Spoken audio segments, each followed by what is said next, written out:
الحمد لله رب العالمين والعاقبة للمتقين والصلاة والسلام على رسوله الكريم أما بعد أعوذ بالله السميع العليم من الشيطان الرجيم بسم الله الرحمن الرحيم من عمل صالحا من ذكر أو أنثى وهو مؤمن فلنحيينه حياة طيبة.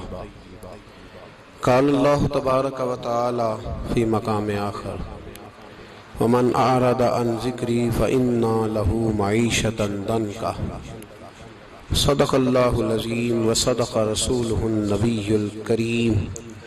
إن الله وملائكته يصلون على النبي يا أيها الذين آمنوا صلوا عليه وسلموا تسليما. اللهم صل على سيدنا ومولانا محمد معدن الجود والکرم وآلہ وصحبہ وبارک وسلم. عزیز دوستو، انسانی زندگی اثرات لیتی ہے. اچھے اثر بھی ہوتے ہیں، برے اثر بھی ہوتے ہیں. انسان کو موسم کا اثر بھی ہوتا ہے، انسان پر اس کے خاندان کا اثر بھی ہوتا ہے، انسان پر صحبت کا اثر بھی ہوتا ہے. بالکل اسی طرح انسان پر اس کی نیکی کا اثر بھی ہوتا ہے اور گناہوں کا اثر بھی ہوتا ہے. نیکی دل کو سکون دیتی ہے، گناہ انسان کو پریشان کر دیتے. نیکی اللہ کی رحمت کو متوجہ کرتی ہے. پھر حالت یہ ہوتی ہے کہ انسان اپنی ان پریشانیوں کا حل کہیں اور ڈھونڈتا پھرتا ہے، حالانکہ جب گناہوں کی بیماری لگے تو اس کی شفا توبہ میں ہوتی ہے، اس کا حل اللہ کے حضور معافی مانگنے میں ہوتا ہے، پہچاننے میں ہوتا ہے کہ مجھ سے کہاں غلطی ہو گئی، کس جگہ جا کے کمزوری میں نے دکھائی. ہر انسان اچھی، ٹھنڈی، خوبصورت، سکھ والی زندگی چاہتا ہے. اللہ کریم نے سورہ نحل کے اندر ارشاد فرمایا من عمل صالحا من ذکر او انثی، فرمایا جو بھی اچھے عمل کرے، چاہے مرد ہو چاہے عورت ہو، وہو مؤمن، شرط یہ ہے کہ مومن ہو، فلنحیینہ حیاتا طیبہ، فرمایا ہم اسے پاکیزہ زندگی عطا فرما دیں گے، حیات طیبہ دے دیں گے اسے، پاکیزہ زندگی. شرط کیا ہے؟ من عاملہ صالحا، نیک عمل کرے. کون سے عمل کرے؟ اٹھنا بیٹھنا، کھانا پینا، چلنا سونا جاگنا محتاط ہو اس کا، وہ نیکی کرے. قرآن پاک کے لفظوں کے حسن پر غور فرمائیے گا. فرمایا فَلَنُحْيِيَنَّهُ حَيَاتًا طَيِّبًا، ہم ضرور اسے پاکیزہ زندگی عطا فرما دیں. صاف ستھری زندگی، معیاری زندگی، خوبصورت شب و روز، آئیڈیل زندگی جس کو لوگ کہیں گے، وہ والی زندگی اسے دیں گے. اور دوسرے مقام پر سورہ طٰہٰ کی آیت نمبر 124 میں فرمایا وَمَنْ أَعْرَضَ عَنْ ذِكْرِي، جو ہمارے ذکر سے منہ پھیرے گا، جو ہمارا کھا کے چہرہ کسی اور طرف کرے گا، جو چلے گا ہماری زمین پر لیکن توجہ کسی اور طرف ہوگی، آسمان کی چھت ہماری بنائی ہوئی لیکن اس کے خیالات کہیں اور ہوں گے، فَإِنَّ لَهُ مَعِيشَةً ضَنْكًا، فرمایا ہم اسے تنگ زندگانی عطا کر دیں گے. اس کی زندگی تنگ ہو جائے گی، اس کی معیشت تنگ ہو جائے گی. گناہ زندگی کو تنگ کر دیتے ہیں، نیکی زندگی میں آسانی پیدا کرتی ہے. آپ کو اگر زندگی میں سکون چاہیے ہو تو آپ کسی غریب کی خدمت کر کے دیکھیں، اللہ کتنا سکون عطا کرتا ہے.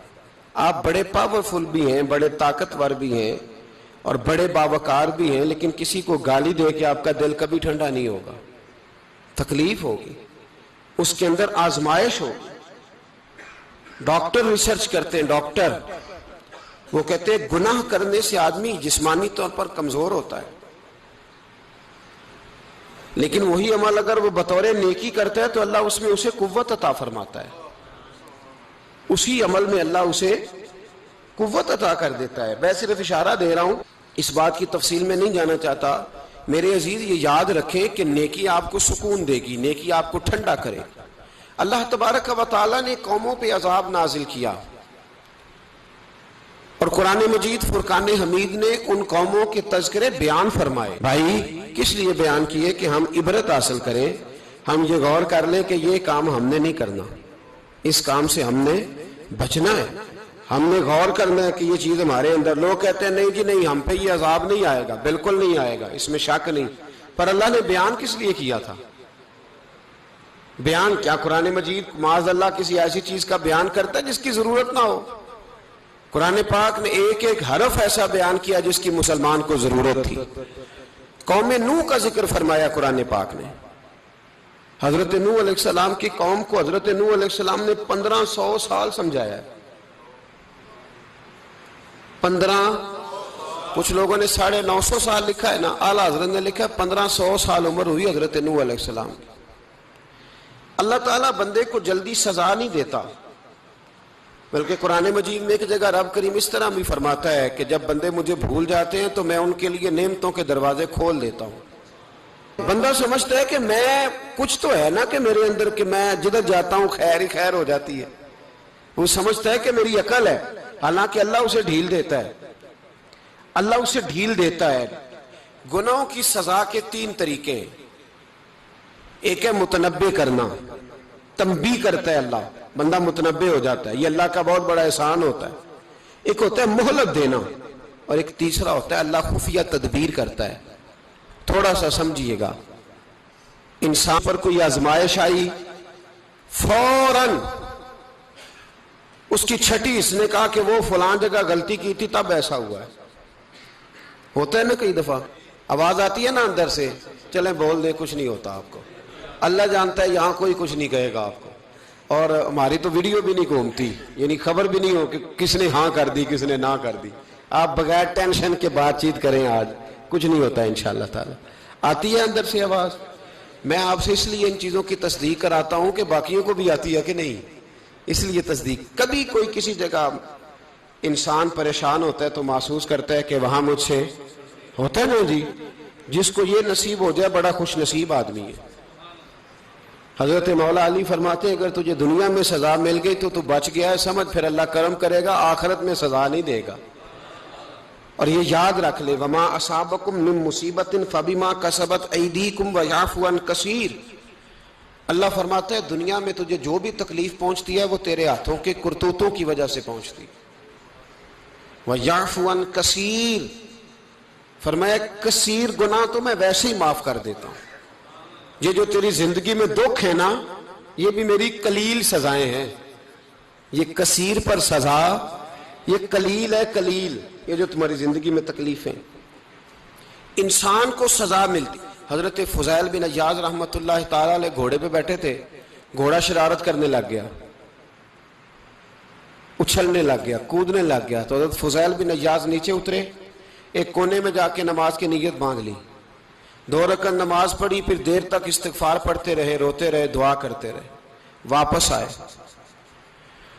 خادم عرض کرنے لگے حضور سمجھ نہیں آئی، گھوڑے نے تھوڑی سی شرارت کی، وہ بدکا ہے، آپ نے اس کو چھوڑا ہے اور چھوڑ کر کے آپ نماز میں لگ گئے. تو حضرت فضیل بن عیاض فرمانے لگے جب بندہ اللہ کی نافرمانی کرتا ہے نا تو جو چیزیں اس کی فرما بردار ہوتی ہیں وہ اس کی نافرمانی کرنے لگ جاتی. تو مجھے محسوس ہوا تھا کہ میں نے کہیں اللہ کی نافرمانی کی ہے، اس لیے ایسا ہوا ہے کہ میرے گھوڑے نے میری، تو میں توبہ کرنے لگا ہوں.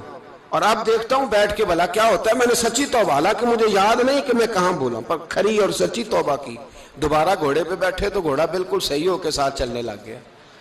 میرے بھائی جب یہ تنبیہ ہے اللہ کی طرف سے، یہ متنبع کیا جاتا ہے کہ تو بعد آ جا. بہت ساری جگہوں پہ انسان کو وقتی طور پر اگر سزا مل جائے، نبی پاک علیہ السلام کی خدمت میں ایک صحابی آئے، بات مضبوط کر دوں، واقعہ سنایا ہے نا تو کچھ لوگ سمجھتے ہیں کہ یہ واقعہ ہے، تو میں ایک حدیث پاک امام بہقی کی لکھی ہوئی عرض کرتا ہوں. نبی پاک علیہ السلام کے ایک صحابی آئے اور ان کا سر پھٹا ہوا تھا، خون بہ رہا تھا. سرکار نے فرمایا کیا ہوا؟ عرض کی حضور ایک عورت جا رہی تھی، میری نظر پڑی، ابھی نظر پڑی ہے کہ میرے آگے ستون آ گیا تو میرے سر پہ لگ گیا. نبی پاک صلی اللہ علیہ وسلم نے فرمایا تیرے لیے خوشخبری ہے، اگر دنیا میں تیری غلطی کی تجھے سزا ملی ہے تو پھر رب تجھے قیامت میں سزا نہیں دے گا. پھر اللہ قیامت میں سزا، بعض گناہ ایسے ہیں جن کی یہاں بھی سزا ملے گی اور وہاں بھی ملے، لیکن میرے بھائی پہلی بات یہ ہے کہ اللہ تعالیٰ اس غلطی کی یہی سزا دے لے اور دعا فرمائے اللہ تبارک و تعالیٰ یہاں بھی معافی عطا فرمائے وہاں بھی معافی عطا فرمائے، اللہ درگزر ہی فرمائے. لیکن میرے بھائی ایک تو یہ سزا، ایک سزا یہ ہوتی ہے کہ انسان جب گناہ کرنے لگتا ہے تو اللہ نعمتوں کے دروازے کھولتا ہے، مہلت دیتا ہے. 500 سال تک فرعون کو مہلت دی. کتنے؟ یہاں جو 5 سال حکومت کر لیتا ہے وہ کہتا ہے سب سے قابل میں ہی ہوں، مجھے مہلت جو ملی ہوئی ہے. 500 سال مہلت دی اللہ تعالیٰ نے. اور فرعون کی قوم پر پتہ عذاب کس طرح کے آئے تھے؟ ٹڈیاں مسلط کر دی اللہ نے. یہ گھومتی نہیں چھوٹی سی، ہم اپنی زبان میں اس کو کچھ لوگ مختلف ناموں سے یاد کرتے ہیں، کوئی مکڑی کہتا ہے، کوئی کچھ کہتا ہے. مسلط کر دی، جاتی نہیں. ان پر بنی اسرائیل کے ان مقابل جو فرعون کی قوم تھی ان پر الزام اس طرح کا عذاب آیا کہ مینڈک مسلط کر دی اللہ تعالیٰ. برتن کھولتے تھے اندر مینڈک نکلتا تھا. دنیا کی ہر دوائی استعمال کرتے تھے لیکن مینڈک نکل آتا تھا. تھوڑا سا سمجھا کریں چیزوں کو. ہمارے رنگ نہیں زیادہ گورے کہ ہم پر عذاب نہیں آتا. کوئی بہت زیادہ اللہ تعالیٰ معاف فرمائے دولت نہیں جمع کرا بیٹھے شاہی خزانے میں کہ ہم سے پوچھا نہیں جائے گا. یہ مہلت ہے، مہلت کو مہلت سمجھو. پھر جب پکڑ آتی ہے نا اللہ کریم کی، میں نے دیکھا ہے کروڑوں روپیہ، 6 اولادیں. ایک شخص کے بچے باہر سے آ رہے تھے، وہ بندہ بیمار تھا. مجھے کہنے لگا حضرت جی دعا کریں میں ان کے آنے سے پہلے مر جاؤں ورنہ آ کے مجھے مار دیں گے. دعا کریں. اتنی بے سکونی، کروڑوں روپیہ پڑا ہے تو یہ عذاب نہیں؟ کوئی ضروری ہے کہ پتھر ہی برسیں گے تو سمجھ آئے گی؟ یہ جو سگا بیٹا بوڑھے باپ کے قریب سے گزر جاتا ہے سلام نہیں لیتا تو اس کو عذاب نہیں سمجھتے؟ یہ جو امت کی بیٹیاں، امت کی بچیاں، ہماری بچیاں ایک سال کے اندر 75 76 ہزار بچی ایک ڈویژن سے بھاگ کے شادی کر رہی ہے اور ایک صوبے سے. تو اس کو آپ اللہ کا عذاب نہیں سمجھتے؟ یہ معمولی بات ہے. نہیں ہمارے رنگ ہو رہے ہیں، ہم بڑے سمارٹ ہیں. 1500 سال مہلت دی نوح علیہ السلام کی قوم کو. کتنے سال؟ بول کے بتائیے، بول کے دوبارہ بولیے. 1500 سال. کوئی آدمی اپنی سمارٹنس پہ خوش نہ ہو جائے کہ 20 سال ہو گئے میں تو نافرمانی بھی کر رہا ہوں، روٹی بھی پک رہی ہے، میں تو حرام بھی کھا رہا ہوں، پھر بھی سب ٹھیک ہے. 1500 سال مہلت دی. پھر حضرت نوح کہنے لگے اللہ میں نے تو بڑا سمجھایا نہیں باز آتے. تو رب کریم نے فرمایا کشتی بناؤ. اللہ کے پیغمبر کشتی بنانے لگے تو قوم مذاق اڑانے لگ گئی. اب کیا کرنے لگے ہو؟ اب کشتی بنانے لگے ہو، خیر تو ہے، قوم مذاق اڑا رہی ہے. حضرت نوح علیہ السلام کا آپ نے کشتی بنائی. پانی کہاں سے نکلا؟ نہ بارشیں ہوئی نہ سیلاب آئے. ایک تندور تھا اس کے اندر سے پانی نکلنا شروع ہو گیا. کبھی تندور سے بھی پانی نکلا ہے پر جب نکالنے والا چاہتا ہے تو وہاں سے بھی ایک تندور سے پانی نکلا. اتنا نکلا اتنا نکلا اتنا نکلا کہ قوم ساری ڈوب گئی. قرآن مجید کے صفحات شہادت دیں گے کہ حضرت نوح کی قوم کا بچہ بہ گیا. بچے صرف وہ تھے جو حضرت نوح کے ساتھ ہو گئے، تباہ ہو گئی. اللہ بے نیاز ہے، بے نیاز. 1500 سال مہلت ملے اور تو پھر بھی کہے رب بڑا کریم ہے معاف کر دے گا. 1500 سال تجھے گنجائش دے اور تو کہے کوئی نہیں بات معافی ملنی چاہیے ابھی بھی. میرے بھائی حضرت صالح علیہ السلام کی قوم، حضرت صالح نے تبلیغ شروع کی تو کہنے لگے پہلے معجزہ دکھاؤ. جی آج تو نہیں نا لوگ معجزے مانگتے ہیں. آج بھی لوگ کرامتیں اور معجزے، اللہ معاف کرے جو چیزیں معجزہ تو ہو نہیں نہ سکتا لیکن آج بھی لوگ، آپ یقین کریں، کہتے ہیں یہ بڑی نمازیں پڑھتا ہے تو پھر بخشا کیوں نہیں گیا، پھر کیوں نہیں منو سلوا کیوں نہیں اترا اس پر، پھر میں بھی اسی طرح ہی ہوں، کیا اس کے اندر خوبی آ گئی. مولوی بھی ویسے ہی ہے، صوفی بھی ویسے ہی ہے. لوگ مانگ نہیں رہے، لوگ دلیلیں مانگ نہیں رہے. ابھی بھی لوگ بحث نہیں کرتے، کیا فرق آ گیا جی، ویسے ہی ہیں سارے۔ اللہ تعالیٰ سے ڈرنا چاہیے۔ ہمیں سامنے والے کی طرف دیکھ کر صحیح ہونے کا حکم نہیں ہے، ہمیں اپنی اصلاح کا حکم ہے، اپنی طرف دیکھ کے اپنے آپ کو ٹھیک کرنے کا۔ الزام لگا کے گزر جانا، اس کا کوئی مطلب سنو اور یاد رکھو۔ حضرت صالح علیہ السلام سے کہنے لگے پہلے معجزہ دکھائیں، تو حضرت صالح علیہ السلام نے فرمایا اونٹ کہاں سے پیدا ہوتے ہیں؟ کہا اونٹنی کے بطن سے۔ فرمایا آؤ میں تمہیں پہاڑ کے اندر سے اونٹنی پیدا کر کے دکھاتا ہوں۔ کہاں سے؟ پہاڑ کے اندر سے۔ حضرت نوح ساتھ لے کے گئے تو پہاڑ کے اندر سے اونٹنی نکلی، اور اونٹنی بھی گابن تھی، اس کے پیٹ میں بچہ، اور اونٹنی اتنا دودھ دیتی تھی کہ ساری بستی دودھ پی جاتی تھی، پھر بھی دودھ بچ جایا کرتا تھا۔ لیکن حضرت نوح علیہ السلام نے فرمایا اب تم نے دیکھ تو لیا یہ اسے، یہ جتنا دودھ دے گی روٹی بھی اتنی کھائے گی، ایک دن تم سارے پانی پیو گے، ایک دن یہ سارا پانی پیا کرے گی، ایک دن تم سارے باقی جانوروں کو گھاس کھلاؤ گے، ایک دن یہ اونٹنی، اور اونٹنی کا نام کیا؟ ناقۃ اللہ، اللہ کی اونٹنی۔ کس کی اونٹنی؟ نام کیا ہے؟ اللہ کی، یہ اللہ کی اونٹنی ہے۔ تو حضرت نوح علیہ السلام کی اونٹنی فرمایا اس کی بے ادبی نہ کرنا۔ باز نہیں آئے لوگ، باز نہیں آئے، کہنے لگا جی دودھ دینا تو ٹھیک ہے، پر یہ جو سارا پانی پی جاتی ہے نا یہ صحیح نہیں، یہ جو ساری گھاس کھا جاتی ہے یہ نہیں تھی، دودھ دینا تو ٹھیک ہے پر یہ نہیں صحیح۔ آپ نے فرمایا اسے کچھ نہ کہنا، اللہ کی اونٹنی ہے۔ میں کہا کرتا ہوں ان لوگوں نے ناقۃ اللہ کی بے ادبی کی، حضرت نوح علیہ السلام کی اونٹنی کی ٹانگیں کاٹ دی، صالح علیہ السلام کی۔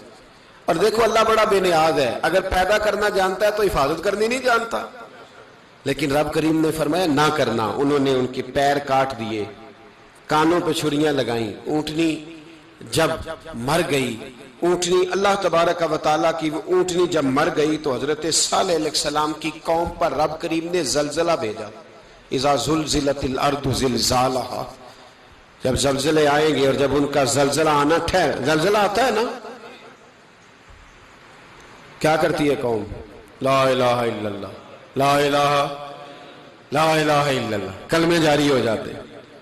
بلکہ ایک دفعہ ایسا بھی ہوا کہ مسجدوں میں اعلان ہونے لگے زلزلہ آ رہا ہے، جو فجر کے لیے نہیں اٹھے زلزلے کے لیے وہ بھی اٹھ گئے، جن کا دعویٰ ہے نا میری سویرے آنکھ نہیں کھلتی، ان کی لگی نہیں کتنے گھنٹے، بعد میں بھی نہیں لگی، ٹی وی پہ اعلان ہوتے رہے کوئی نہیں آ رہا سو جاؤ چپ کر کے، لیکن آنکھ لگی۔ موت سے تو ڈرتا ہے، اللہ سے ڈرتا ہی نہیں، موت کا خوف ہے رب کا نہیں۔ زلزلہ آیا ساری قوم تباہ ہو گئی۔ بتاؤ اگر ناقۃ اللہ کی گستاخی ہو تو اللہ ناراض ہو جاتا ہے، اور اگر اولیاء اللہ کی ہو، اگر اولیاء اللہ کی ہو تو رب ناراض نہیں ہوتا؟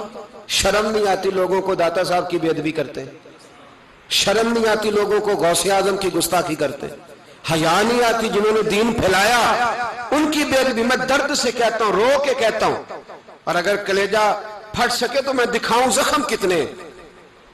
ایک حج کے موقع پر ایک بابا جی، اس سال 4,80,000 روپے کا پرائیویٹ حج تھا، اور بابا جی کی کیفیت کمزور تھی، بیچارے بیمار تھے، اس کے باوجود وہ گئے۔ بوڑھے آدمی، جا کے بیٹھیے، بزرگ، اور کتنی مشکل ہے وہاں منا، مزدلفہ، عرفات، طواف زیارت، کتنا مشکل کام ہے طواف زیارت کرنا، طواف وداع کرنا، کس کٹھن سے حج کیا، بڑھاپے میں پیسے بھی لگائے۔ اور جب وہ روضہ رسول پہ گئے صلی اللہ، اور انہوں نے جا کے نبی پاک صلی اللہ علیہ وسلم کے روضے کی طرف منہ کر کے درود شریف پڑھا تو ایک ملا نے اٹھ کے کہہ دیا تو مشرک ہے۔ تو میری روح کانپی، میں نے کہا تجھے شرم نہیں آئی، حیا نہیں آئی؟ اس کی عمر دیکھ، کس بڑھاپے میں کہاں سے چلا، کہاں آیا۔ یہ مشرک ہوتا تو کسی مندر میں جاتا، یہ مشرک ہوتا تو کسی گرجے میں جاتا، یہ مشرک نہیں، یہ مومن ہے، اور یہ وہ والا مومن ہے جس کے سینے میں دل جب دھڑکتا ہے تو خالی دھڑکتا نہیں، ساتھ وہ محمد عربی پہ درود و سلام بھی پڑھتا ہے۔ شرم نہیں آتی لوگوں کو؟ اتنی بڑی گستاخی کرتے، جو روضہ رسول پہ آیا مشرک ہے۔ میں نے تو ایک مولوی کو صاف صاف کہا تھا، میں نے کہا اگر میں مشرک ہوں تو نکالو، مشرک کا داخلہ تو یہاں ویسے ہی منع ہے۔ شرم نہیں آتی؟ اپنی زبان کا ایک پاس کرو کچھ۔ اتنا ظلم، اتنی بڑی فرقہ واریت امت میں، اتنا امت کو تقسیم کرتے ہو، تمہیں شرم نہیں آتی؟ جہاں سے اتحاد کا پیغام دینا چاہیے وہاں سے تم لوگوں کو فرقے کا پیغام دیتے ہو، ایک مقصود فرقے کی تبلیغ کرتے ہو. خدا را تو میں کہہ رہا ہوں ناقت اللہ کی بے ادبی پہ عذاب آتا ہے تو اولیاء اللہ کی بے ادبی پہ نہیں آتا. داتا صاحب ساری زندگی تبلیغ کرتے رہے، ایک آدمی نے اٹھ کے کہہ دیا جناب وہ تو شرک کا اڈا ہے، تو رب کریم ناراض نہیں ہوتا ان باتوں سے؟ ہمیں خیال کرنا چاہیے، اللہ سے ڈرنا چاہیے. ان چیزوں سے عذاب آتا ہے اور آ رہا ہے، اللہ تعالی ہمیں محفوظ فرمائے. اللہ ہمیں اس سے، قوم لوط پہ بھی عذاب آیا. ہم جنس پرستی، مرد مردوں سے بدکاری کرتے. حضرت نوح نے سمجھایا کہ یہ کام درست فطرت کے خلاف ہے، یہ کام درست نہیں. جب انسان یہ کام کرتا ہے تو زمین اور آسمان کانپتے ہیں. اب میں کیسے کھول کے بتاؤں، میرے پاس اعداد و شمار ہیں کہ پاکستان کے اندر اس کام کی کیفیت کیا ہے اور کس طرح کر کے لوگ، میں تو رونا روتا رہتا ہوں داڑھی کا. لوگ کئی دفعہ کہتے ہیں حضرت صاحب پہلے بھی آئے تھے تو داڑھی کی بات، پھر بھی آئے تو داڑھی کی بات. تو میں رونا روتا ہوں، اس لیے روتا ہوں کہ جو کلین شیو نوجوان ہوتا ہے وہ امرد کے حکم میں ہے، اس پر وہی حکم لگتا ہے جو عورت پہ لگتا ہے. اس کے ساتھ مرد کا اٹھنا بیٹھنا اسی طرح ناجائز ہے جس طرح عورت کے ساتھ. حضرت جنید بغدادی رحمت اللہ تعالی علیہ کے سامنے ایک شخص نے کہا وہ کتنا خوبصورت نوجوان جا رہا ہے، تو آپ فرمانے لگے تو حافظ قرآن نہیں؟ کہا ہاں. فرمانے لگے جا اپنے حفظ کی خیر بنا. وہ شخص کہتا ہے میں نے اس بغیر داڑھی والے کلین شیو نوجوان کو بری نظر سے دیکھا، مجھے قرآن پاک ہی بھول گیا، سارا قرآن پاک بھول. اور کتنے سال میں دعائیں کرتا رہا، بیت اللہ کے طواف کرتا رہا، میں یاد بھی کرتا تو نہیں ہوتا. کیسے اب تو ہمارا نعت کہاں بیوٹی پارلر سے ہو کے آتا ہے، ہم کسی اور کو کیا پیغام دیں؟ وہ پیغام، وہ نظام، وہ طریقہ کار جس کا حکم تھا شریعت میں. قوم لوط پر عذاب آیا. صحیح بیٹھتے ہوں گے بچے جو موٹر سائیکلوں پہ بیٹھتے ہیں. میں نے گجرانوالہ کی سڑکوں پہ بچوں کو، نوجوانوں کو جو تماشے کرتے سرے عام دیکھا ہے تو مجھے ڈر لگتا ہے. اور کوئی روکنے والا نہیں، شغل ہو رہا ہے، ہنس رہے ہیں اور سامنے عورتیں بھی ہیں، سب ہو رہا ہے. کتنی تکلیف کی بات. حضرت نوح کی قوم یہ کام کرتی تھی، قرآن پاک نے بیان کیا ہے. حضرت نوح نے سمجھایا، فرمایا رب کریم نے تمہیں اپنی خواہش پوری کرنے کے لیے جائز طریقہ عطا فرمایا، عورتوں سے نکاح کرو، اور اس نکاح کی برکت سے جو اللہ تمہیں اولاد دے گا اس کو اللہ تبارک و تعالیٰ تمہارے لیے باعث بخشش بھی فرمائے گا. لیکن جب قوم نہ مانی تو جو قوم میں لوط کا عمل کرے اس کا علاج قرآن نے بیان فرمایا کہ آسمان سے پتھر برسیں گے. پھر پتھر برسے اور جن کے بڑے بڑے اچھے دماغ تھے ان کے دماغ چکنا چور کر دیے گئے، تباہ کر دیے گئے، ان کے دماغ زمین پر بچھاڑ دیا گیا.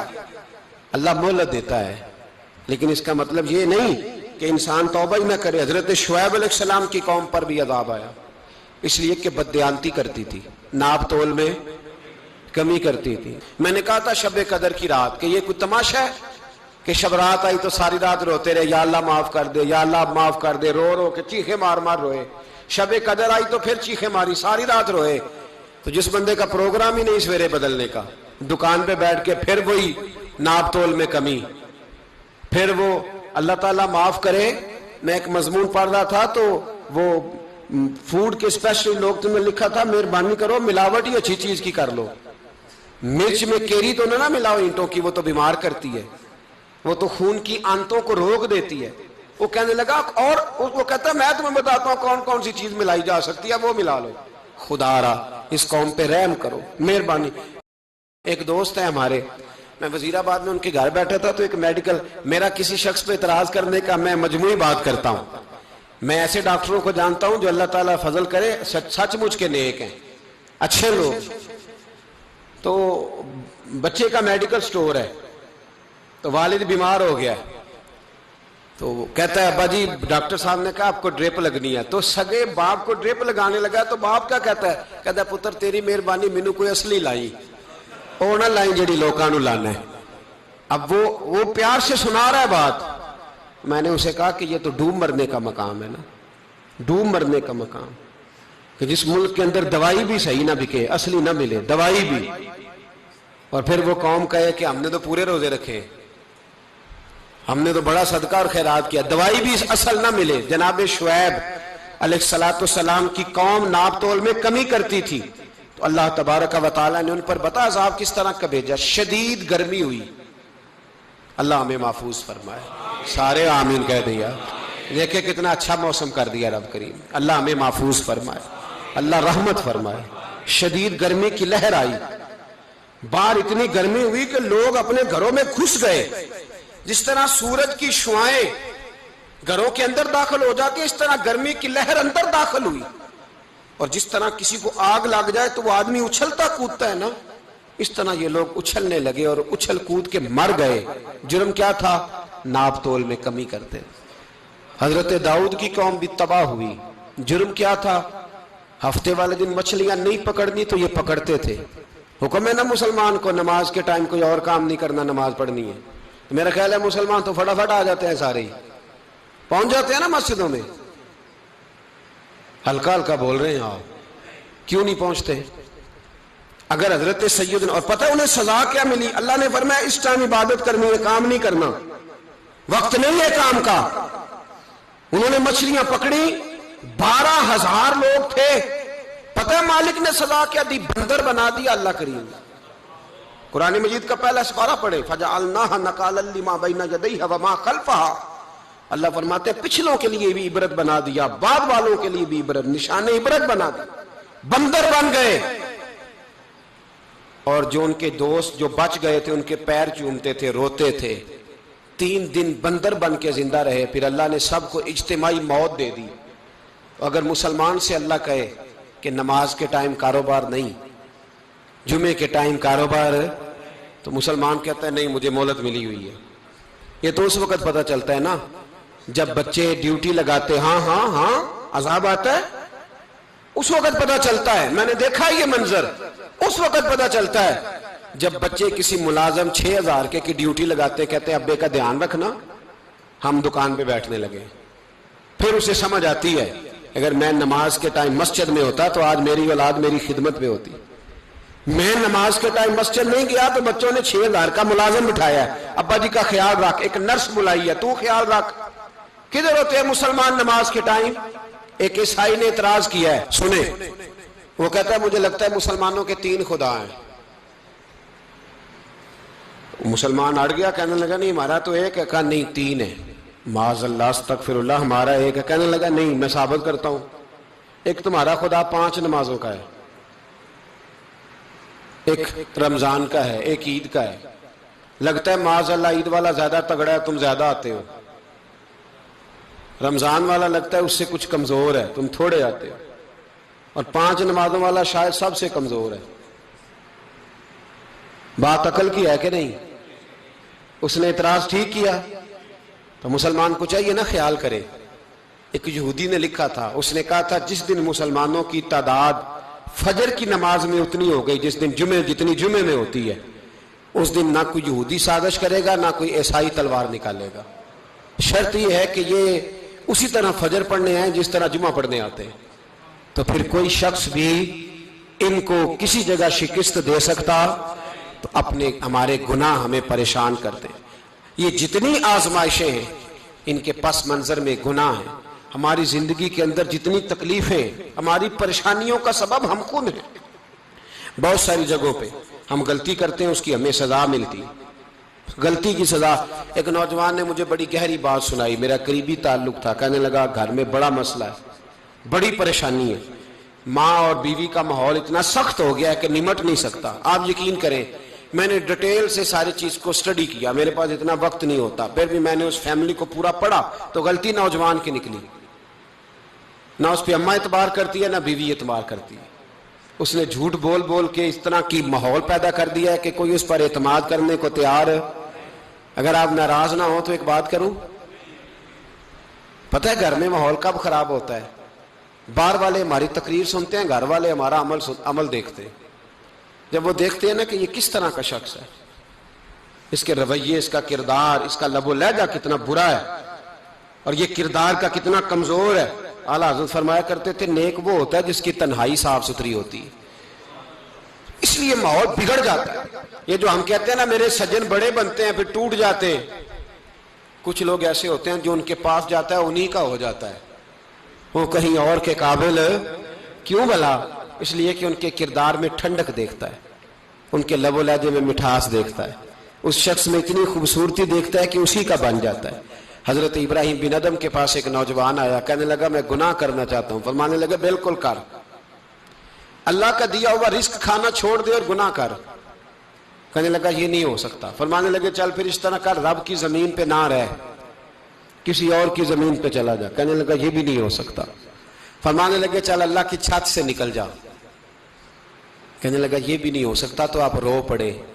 فرمانے لگے پھر جناب اسرائیل جب آئیں تو ان سے کہنا مجھے 2-3 سال کی مہلت دے دے، پچھلی میری گناہوں میں گزر گئی، میں ذرا 3 سال عبادت کر لوں۔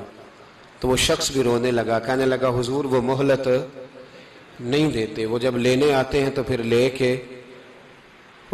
کے اللہ تعالیٰ نے جب انسان بنانا چاہا نا تو جناب جبریل کو کہا مٹی لے کے آ زمین سے۔ حضرت جبریل نے مٹی پہ ہاتھ ڈالا تو باقی کی مٹی رونے لگ گئی، اسے جدا نہ کر۔ تو جناب جبریل چھوڑ کے چلے گئے۔ حضرت میکائیل کو بھیجا مٹی لا، مٹی پہ ہاتھ ڈالا تو باقی کی مٹی رونے لگ گئی، چھوڑ کے چلے گئے۔ جناب اسرائیل کو بھیجا، مٹی پہ ہاتھ ڈالا تو باقی کی رونے لگ گئی، چھوڑ کے نہ جاؤ۔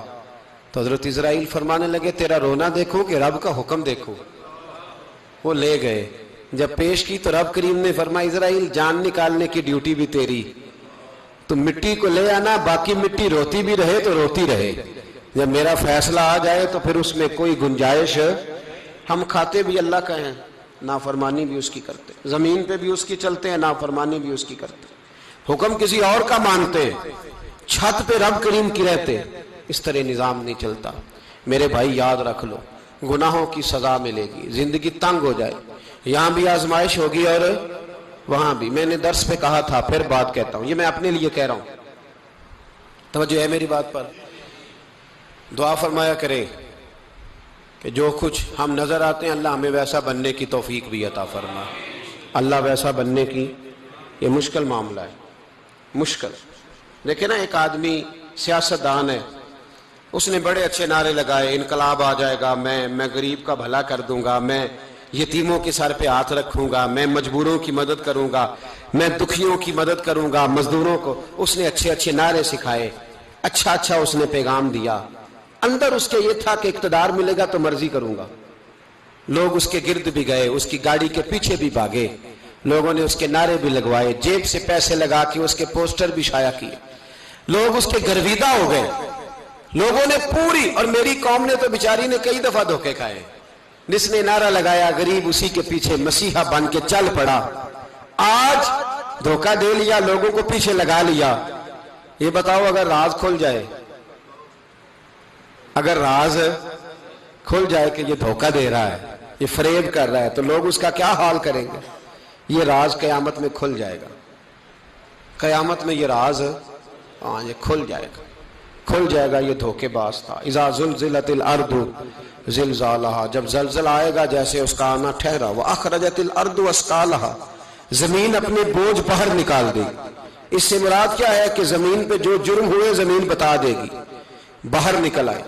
وقال الانسان ما لها، انسان کہے گا اسے کیا ہوا، یہ تو سب کچھ بتا رہی، بوجھ باہر نکال دے گی۔ ایک آدمی پیر طریقت بن کے بیٹھ گیا، جبہ کبا پہن کے بڑی پگڑی باندھ کے بیٹھ گیا، اچھی اچھی نیک باتیں بتانے لگا، لوگ اس کی دست بوسی کرنے لگے، ہاتھ چومنے لگے، پیچھے لگ گئے، خدمت کرنے لگے، جیب سے نذرانہ دینے لگے، اس کے نام پر لوگ اپنی جیب سے لنگر پکانے لگے، خانقاہ کی خدمت ہونے لگی، مہمان اس کے آتے، نوکری کوئی اور کرتا۔ میں نے کہا تھا شاید اپنے لیے کہہ رہا ہوں، ڈیوٹیاں لوگ کرنے لگے، حالات بدلنے لگے، لیکن اس کے اندر تو چور تھا، وہ تو دکاندار تھا، تو یہاں جو اس کے پیچھے لگے تھے وہ تو سچے تھے، انہیں تو اجر ملے گا، لیکن اس کا جب راز کھلے گا تو بڑی رسوائی ہوگی، اس کا جب راز کھلے گا تو بڑی۔ ایک میری طرح کا دیندار تھا، جو چہرے کا تو نیک تھا، اندر پتہ نہیں کیا کچھ تھا۔ ایک طوائف گزر رہی تھی، اس نے اس کو تبلیغ کر دی، کہنے لگا بس کر دے، سیانی بن جا۔ تو کسی دانشور میں لکھا ہے اس نے بڑا سخت جواب دیا، اس عورت نے کہنے لگی بابا میں تو جو ہوں وہ نظر بھی آ رہی ہوں، تو بتا جو تو نظر آتا ہے وہ تو ہے کہ نہیں؟ اس بندے نے چیخ ماری اور بے ہوش ہو کے گر پڑا. تو لوگوں نے کہا بابا آج کسی صوفی کا کلام سنا ہے جو بے ہوش ہو گیا؟ تو اس نے کہا نہیں، آج طوائف کی بات سنی ہے، طوائف کی. اور وہ عجیب بات کر گئی ہے، وہ کہہ گئی ہے میں تو جو ہوں میں نظر آ رہی ہوں، تو بھی تو بتانا، تو بتانا کہ تو دستار امامت پہنتا ہے.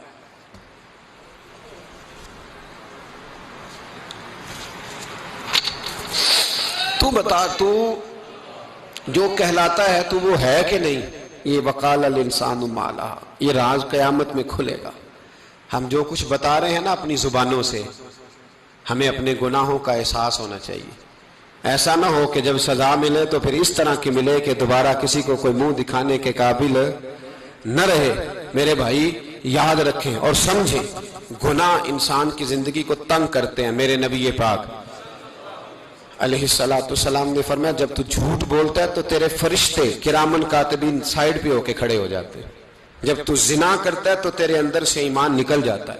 اور نبی پاک علیہ السلام نے فرمایا جب میری قوم میں ناانصافی عام ہو جائے گی تو قتل بھی عام ہو جائے گا. اور سن لو لکھ لینا یہ حدیث دل کی تختی پر. نبی پاک علیہ السلام نے فرمایا جب میری قوم میں بے حیائی اور بدکاری عام ہو جائے گی تو 2 سزائیں اللہ دے گا. ایک تو جوان موتیں آئیں گی، جوان بچے کچھ بھی نہیں دیکھا چلے گئے. اور دوسری سزا اللہ یہ دے گا کہ ایسی بیماریاں آئیں گی جن کا علاج نہیں ملے گا، ایسے امراض پھوٹ پڑیں گے. اگرچہ میں آپ کو ایسی تقریر بھی سنا سکتا تھا جس پہ آپ بہت زیادہ محظوظ ہوتے، پر میں نے اس جمعے میں ایسا موضوع چنا ہے جس کا ہمیں خاص ضرورت ہے. بھائی دیکھیں تو صحیح، کہیں ایسا تو نہیں کہ ہم ان عیبوں میں مبتلا ہیں. میرے نبی کریم علیہ السلام نے فرمایا جب تم نیکی کا حکم دینا اور برائی سے منع کرنا چھوڑ دو گے پھر اللہ تم پر ظالم حکمران مسلط کرے گا. اور اگلے لفظ اس سے بھی زیادہ سخت ہیں. محبوب فرمانے لگے پھر تمہاری نیک لوگ دعائیں بھی کریں گے تو اللہ وقتی طور پر ان کی دعاؤں کو بھی قبول نہیں فرمائے گا. اس لیے کہ تم لوگوں نے نیکی کا حکم دینا اور بھلائی سے روکنا چھوڑ دیا. عزیزو یاد رکھو جب گناہ عام ہوتے تو پھر حالات بدلتے اور لوگوں کو سزا ملتی ہے ان کے گناہوں کی. بلکہ یہاں تک لکھا ہے کہ نیت خراب ہو تو سزا شروع ہو جاتی. کیا خراب ہو؟ بولیے گا. نیت بھی خراب ہو تو سزا. حضرت رومی کہتے ہیں کہ ایک بادشاہ کو پتہ چل گیا کہ ایک آدمی نے بڑا اچھا باغ لگایا ہے، خوبصورت باغ ہے، مالٹے کا، کنوں کا باغ، بڑا پیارا. بادشاہ نے کہا ذرا جا کے دیکھتا ہوں. بادشاہ سلامت باغ دیکھنے آئے. تو اب وہ مزدور آدمی تھا، عام آدمی تھا جس نے باغ لگایا، کسان تھا. اس کو کہا کہ چند کنوں توڑ کے لایا تو بڑے پیارے لگے. 1-2 اور لایا، کھائے، بڑے میٹھے، بڑے پیارے، بڑے توانا، بڑا مزہ آیا. تو بادشاہ کے دل میں خیال آیا کہ اس پہ قبضہ نہ کر لوں باغ پہ. ہمارے ہاں نا کرائے پہ دکان دیتا نا مالک، تو جب کسی غریب کی چل جاتی ہے کہتا ہے تو خالی کر، میں نے خود ڈال لی ہے. چل گئی نا اس کی. حالانکہ رزق اپنے اپنے نصیب کا ہے، رزق اپنے اپنے نصیب کا ہے، جس کو اللہ تعالیٰ چاہتا ہے عطا کرتا ہے. تو اس کو کہا کہ اور توڑ کے لا. اور دل میں خیال ہے کہ یار اتنا اچھا باغ ہے، قبضہ کر لیتے ہیں. ہماری حکومتیں قبضہ کر لیتی ہیں کہ جو چیز اچھی لگ جائے. اب وہ کسان 2-3 کنوں توڑ کے لایا، اس نے کھائے تو کھٹے نکلے، ترش تھے. کہنے لگا تجھے کیا ہو گیا ہے؟ تو بندہ بڑا صاحب دل تھا، کہنے لگا میں تو ٹھیک ہوں، آپ اپنی نیت سے پوچھیں کہیں خراب تو نہیں ہو گئی. تو کنوں میں بھی اس کا اثر آ گیا ہے. اپنی نیتیں بگڑ جائیں نا، نیتیں. اب ایک بات کہنے لگا ہوں، غور سے سننا. جب تک 2 بھائی اکٹھے کاروبار کرتے ہیں نیت ہوتی ہے کہ ہمارا گھر چلے گا، تب تک اللہ برکت دیتا ہے. اور جب اپنی اپنی جیبیں سمیٹنے لگ جاتے ہیں نا کہ یہ میرا 5,000 ہے، آج میں گیا تھا اگرائی کرنے، یہ میرا 10,000 ہے، آج میں نے محنت زیادہ کی. جب وہ ٹٹولنے لگتے ہیں پھر اس دکان سے بھی برکت اٹھ جاتی ہے، پھر وہاں سے بھی برکت چلی جاتی ہے. فَإِنَّ لَهُ مَعِيشَةً ضَنْكَ.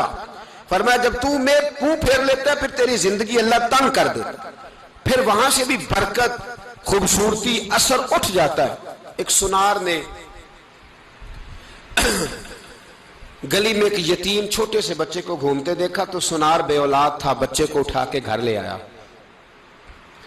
18 سال اس بچے کی پرورش کی، اس کو پالا پوسا، جوان کیا۔ سنار کے پاس وہ دکان پہ چلا جاتا، وہ کئی دفعہ دکان پہ رہتا، کئی دفعہ گھر میں رہتا۔ ایک دفعہ وہ دکان پہ تھا، بچہ گھر تھا، 18 سال کا جوان، اس کی بیوی اکیلی تھی۔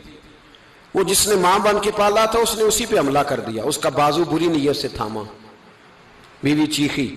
تھوڑی دیر گزری تو وہ نوجوان پیروں میں بیٹھ گیا، کہنے لگا اماں پتہ نہیں مجھے کیا ہوا۔ شام کو سنار آیا، بیوی چیخنے لگی، چلانے لگی، کہنے لگی آج عجیب بات ہوئی، جس کو میں نے جگر کا خون دے دے کے پالا اسی نے گندی نظر ڈالی۔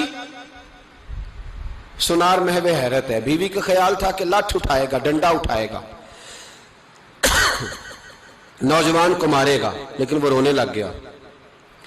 اس نے کہا آج اس نے میرا بازو تھاما ہے، جانے کیا کیا ہے؟ پریشان ہونے لگ گیا، سجدے میں گر گیا، کہا تو بتاتا کیوں نہیں؟ تو وہ سنار کہنے لگا اس کی غلطی نہیں، 18 سال کے بعد آج مجھ پر بھی شیطان سوار ہوا تھا۔ ایک عورت آئی تھی، وہ اپنے بازوؤں میں چوڑیاں پہننا چاہتی تھی تو میں نے بھی گندی نظر سے ہاتھ ڈالا تھا، رب کریم نے مجھے فوراً اس کی سزا دی۔ جن کے گھروں میں بیٹیاں ہوتی ہیں ان کی نظریں گندی نہیں ہوتی، جو بیٹیوں کے باپ ہوتے ہیں، جو بہنوں کے بھائی ہوتے ہیں، ان کی نظریں گندی۔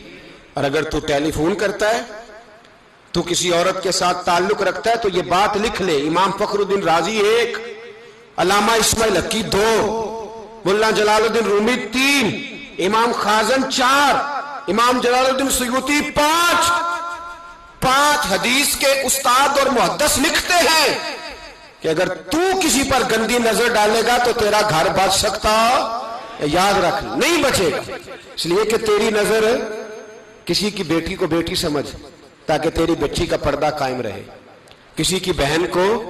یہ کیا بات ہوئی کہ تو جتنا مرضی گند معاشرے میں پھیلاتا رہے تیرا گھر بچا رہے؟ یہ کیسے ہو سکتا ہے؟ فَإِنَّ لَهُ مَعِيشَةً ضَنْكَ، اللہ فرماتے ہیں زندگی تنگ ہو جائے گی تیرے لیے مشکل، تو ڈھونڈتا پھرے گا کہ میں مرنے کو جگہ تلاش کروں۔ سچی توبہ کرے، کھری توبہ کرے۔ یہ گناہ انسان کو مجبور کر دیتے ہیں۔ حضرت عبداللہ بن مبارک رحمت اللہ تعالی علیہ، ان کے سینکڑوں شاگرد تھے، ایک شاگرد کے انتقال کا وقت آیا تو گھر گئے ملنے۔ آپ کہتے ہیں میں نے زور لگا لیا پر اس کی زبان پر کلمہ جاری نہیں ہوا۔ میں اسے کہتا کلمہ پڑھ پر اس کی زبان پر جاری۔ اللہ اکبر، بہت بڑی نعمت ہے۔ دعا فرمائیں اللہ ایمان کی موت عطا فرمائے، ایمان کی موت دے اللہ کریم، ایمان کی موت دے۔ ایسے بھی لوگ دیکھے ہیں، مسجد نبوی ہے، رسول اللہ کا شہر ہے، سر سجدے میں ہے، روح پرواز کر گئی، روح پرواز۔ کتنا نصیبوں والا ہے، کتنا نصیبوں والا ہے کہ مسجد نبوی میں سر سجدے میں رکھا ہے اور اللہ تبارک و تعالیٰ نے محبوب کے قدموں میں موت عطا فرمائی۔ تو حضرت عبداللہ بن مبارک کہتے ہیں میں نے اس کو کہا کلمہ پڑھ تو اس کی زبان پہ جاری نہیں ہوتا۔ میں بار بار کہتا تو وہ منت کرتا، کہتا حضور میں کوشش کرتا ہوں جاری نہیں ہوتا۔ فرماتے میں پریشان ہو کے اٹھا، ابھی میں دروازے پہ پہنچا تھا اس نے چیخ ماری اور روح پرواز کر گئی۔ بچے رونے لگے، بیوی رونے لگی، تو میں نے اس کی بیوی سے کہا کہ یہ جرم کیا کرتا تھا، اتنا بڑا پاپی پہ کلمہ جاری نہیں ہوا۔ اس کی زوجہ کہنے لگی حضرت جی 2 گناہ تھے اس کے، ایک تو یہ شراب کا عادی تھا، روکتی تھی باز نہیں آتا تھا، اور دوسری بات یہ کہ یہ اپنی اماں کا نافرمان تھا، وہ 2 گلیاں چھوڑ کے رہتی ہے، یہ کبھی ملنے نہیں گیا تھا، اس بوڑھی کا کلیجہ اس کی طرف سے بڑی تکلیف میں تھا۔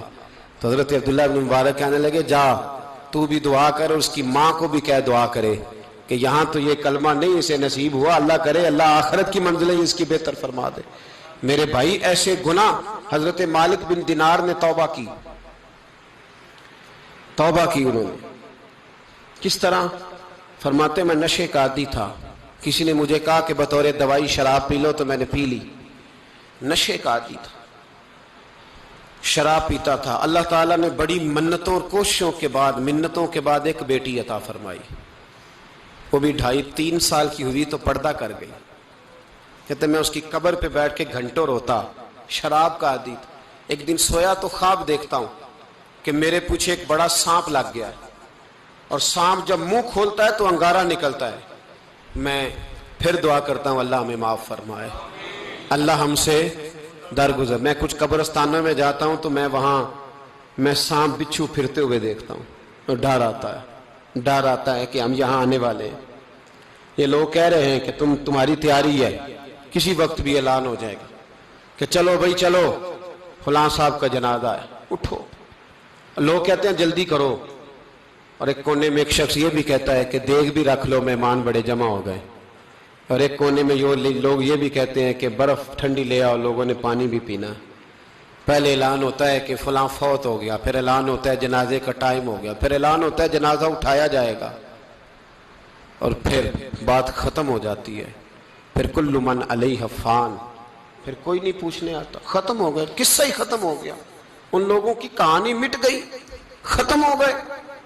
بڑے بڑے کج کلا, کوئی پوچھنے والا نہیں. موت کا راج ہے, راج ہے موت کا راج. موت راج کرتی ہے بس, اور کسی کا راج نہیں. اور راج کرتی ہے, جدھر جاتی ہے اسی کا راج ہے, راج کر رہی ہے. تو حضرت مالک بن دینار کہتے ہیں قبرستان میں میں نے دیکھا, میں خواب دیکھتا ہوں بڑا اژدہا, اس کے منہ کے اندر آگ میرا پیچھا کر رہا ہے. کہتے میں خواب دیکھ رہا ہوں.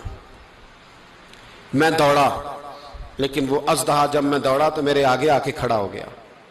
میں مشرق کو دوڑا تو وہاں بھی آ گیا, مغرب کو دوڑا تو وہاں بھی آ گیا. جناب مالک بن دینار کہتے ہیں ایک بوڑھا شخص کمزور مجھے بچانے آیا, پر اس اژدہا نے پھونک ماری تو وہ بوڑھا آدمی دور جا گرا. کہتے میں چیختا تھا, چلاتا تھا. ایک پہاڑی پہ میں بھاگا گیا تو وہاں مجھے میری بیٹی ملی, مجھے فوت ہو گئی. وہ اس اژدہے کے آگے اس نے یوں ہاتھ کیا تو اژدہا پیچھے بھاگ گیا. میں نے بیٹی کو گود میں اٹھایا, میں نے کہا بیٹی یہ کون تھا؟ کہنے لگی ابا یہ تیرا برا عمل تھا, یہ تیرا برا عمل تھا, یہ تجھے کھا جاتا اگر میں نہ ہوتی. تو کہا یہ بوڑھا جو مجھے بچانے آیا یہ کون تھا؟ کہا یہ تیرا اچھا عمل تھا, پر کمزور بڑا تھا, تھوڑا تھا, یہ تیرے برے عمل کا مقابلہ کرنے کی ہمت نہیں رکھتا تھا. حضرت مالک بن دینار کہتے ہیں میری بیٹی نے خواب میں میری داڑھی پکڑ لی اور کہنے لگی ابا میں چاہتی ہوں تو صحیح ہو جا, ایسا نہ ہو کہ پھر تیرے پیچھے یہ اژدہا لگ جائے. حضرت مالک بن دینار کہتے ہیں جب میں سو کے اٹھا تو میری داڑھی آنسوؤں سے بھری ہوئی تھی. پھر اس کے بعد میں نے توبہ کی, اس طرح کی توبہ کی کہ پھر میں نے کوشش کی کہ دوبارہ میں اپنے رب کی نافرمانی نہ کروں. حضرت عبداللہ ابن عباس فرماتے تھے جو دنیا میں ہنس ہنس کے گناہ کرتے ہیں نا, ہنس ہنس کے جھوٹ ہنس ہنس کے بولتے, ہنس ہنس کے لوگوں کی غیبت کرتے, فرمایا یہ جو تمہیں ہنس ہنس کے گناہ کرتے نظر آتے ہیں ان کا رونا قیامت میں دیکھا نہیں جائے گا, ان کے آنسو قیامت میں دیکھے نہیں جائے. جو ہنس ہنس کے گناہ کرتے یہ روئیں گے. فَلْيَضْحَكُوا قَلِيلًا وَلْيَبْكُوا كَثِيرًا, رب فرماتا ہے زیادہ رویا کرو, کم ہنسا کرو. نبی پاک علیہ السلام روتے تو صحابہ کہتے حضور آپ اتنا کیوں روتے ہیں؟ تو محبوب فرماتے جو میں جانتا ہوں وہ تم نہیں جانتے. بھائیو قبروں میں اکیلے جانا ہے, کبھی غور کرنا, اکیلے کوئی بندہ ساتھ حساب دینے نہیں جائے گا. اماں بڑا پیار کرتی ہے لیکن قبر میں کبھی کوئی ماں بھی ساتھ دفن نہیں ہوتی.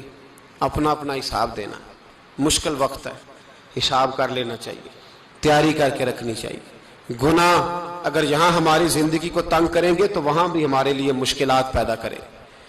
نبی کریم علیہ السلام نے فرمایا ہے کہ اللہ بڑا مہربان ہے, اللہ بڑا کریم ہے, اللہ بڑا ستار ہے. اور یاد رکھو جب کوئی اس کی ریٹ کو چیلنج کرے, جب کوئی اس کے قانون کو توڑے, جب کوئی اللہ کی اعلانیہ نافرمانی کرے, پھر رب کریم کی غیرت کو, اس کے عدل کو جوش آتا ہے. توبہ کرے سچی, مسجد کی حاضری دے پابندی کے ساتھ. میری آپ سے ہمیشہ یہ گزارش رہتی ہے کہ مسجد کی حاضری پابندی سے دے. میں اپیل کرتا ہوں داڑھی رکھ لیں, یہ میرے نبی کا طریقہ ہے صلی اللہ تعالی علیہ. واپس آ جائیں, ہماری بقا نہ ہمارے دین میں ہے. کوئی نہیں ہمیں رکھے گا, کوئی نہیں رکھے گا, کوئی نہیں. میرا ایک دوست رات بتا رہا تھا کہ سعودی عرب میں ایک شخص نے 30 سال محنت کی, تو جب وہ مرا ہے وہیں اس کے گھر میں فون کیا تو اس کے گھر والوں نے کہا جناب آپ کو مشکل ہوگی ڈیڈ باڈی بھیجنے میں، وہیں دفن کر دیں، ہاں اگر اس کا کوئی پیسہ ہے تو وہ ذرا اکاؤنٹ میں بھیج دیں، بچیوں کو ضرورت ہے۔ او بھائی تو اکیلا جائے گا، تیرے لیے مشکل ہو جائے۔ اپنے بھی ساتھ یقین کریں، بچے دعائیں کرانے آتے ہیں، کہتے ہیں حضرت جی دعا کریں اللہ اماں کی سختی معاف کر دے۔ اس کا مطلب کیا ہے کہ اماں اب جائے، اب ہمارا نمبر آئے۔ بچے تو انتظار کر رہے ہیں کہ ابا جائے اور گدی پہ ہمارا نمبر آئے۔ تیاری ہے، اکیلے جانا ہے، اکیلے، سخت سا مرحلہ ہے، اکیلے سارا کچھ فیس کرنا۔ آج توبہ کریں، وہاں کے کیڑے یہاں رہ کے مارے، اپنے ساتھ ظلم نہ کریں۔ ہم اس قابل نہیں کہ وہاں جا کے مقابلہ کر سکیں، بچیں، اپنے آپ کو محفوظ کریں، بچائیں، حساب اپنا اپنا دینا ہے۔ کسی باپ نے اگر اپنے بچوں کو حرام کھلایا تو بچے تو نہیں کہہ رہے تھے نا کہ حرام لے کے آ، تو باپ نے حساب دینا، والد نے۔ لہذا مہربانی فرمائیں، اپنے اوپر رحم کھائیں، اپنے آپ کو سنواریں۔ آج جمعۃ الوداع ہے، توبہ کریں، اللہ کے نیک بندوں کی صحبت میں بیٹھا کریں، اچھی باتیں سنا کریں تاکہ دل نرم رہے۔ ان جگہوں سے بچیں جو گناہ کی طرف لے کے جاتی، ظلم سے، زیادتی سے، جبر سے بچیں۔ اپنے آپ کو اپنے رب کریم کی بارگاہ میں جھکا دیں۔ ہمارا کہیں اور گزارا نہیں، کوئی نہیں ہمیں پوچھے گا۔ اقبال رو پڑے آخری عمر میں، رو پڑے اور اللہ کی بارگاہ میں عرض کرنے لگے نہ جہاں میں کہیں بھی امان ملی، جو امان ملی تو کہاں ملی، میرے جرم خانہ خراب، تیرے عفو بندہ نواز میں۔ پناہ صرف اللہ رسول کی بارگاہ میں، باقی کوئی پناہ دینے کو تیار نہیں ہے۔ دعا کرتا ہوں اللہ کی بارگاہ میں اللہ ہمیں سچی توبہ کی توفیق عطا فرمائے۔ آخر دعوانا ان الحمدللہ۔